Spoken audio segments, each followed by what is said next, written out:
تخيل معايا أكتر من 100,000 قطعة أثرية هتتعرض في مكان واحد، من ضمنهم مجموعة الملك توت عنخ آمون كاملة، بالإضافة لمجموعة من الآثار هتتعرض لأول مرة في التاريخ من أيام المصريين القدماء. على بعد خطوات من أهرامات الجيزة وعلى مساحة أكبر من 500,000 متر مربع اتبنى المتحف المصري الكبير، وده أكبر متحف متخصص في العالم لحضارة واحدة وهي الحضارة المصرية القديمة. تعالوا بينا ناخد جولة سريعة ونشوف أهم القاعات الموجودة داخل المتحف، وكمان نعرف الفرق بين التذاكر.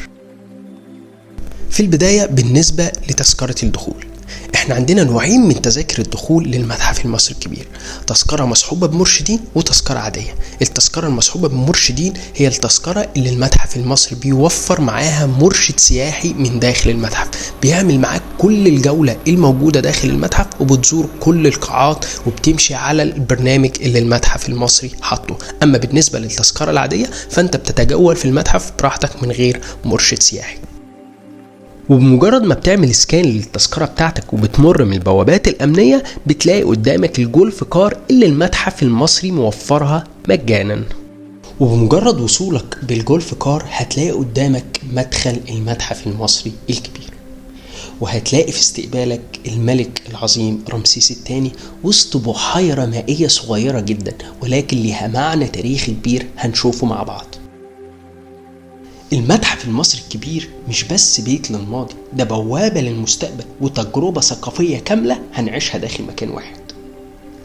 على سبيل المثال المتحف بيضم البهو الكبير واللي هتشوفوا فيه معظم ملوك مصر بأهم أعمالهم، وكمان قاعات للعرض ودي مقسمة حسب ترتيب كل أسرة، ومتحف خاص بمعروضات الملك توت عنخ آمون اللي هتتعرض كلها مجمعة في مكان واحد. بالنسبة للمستقبل داخل المتحف المصري الكبير في منطقة تعليمية وأنشطة للأطفال وقاعات مخصصة للأفلام الوثائقية، وكمان منطقة تجارية وخدمية ومطاعم وكافيهات.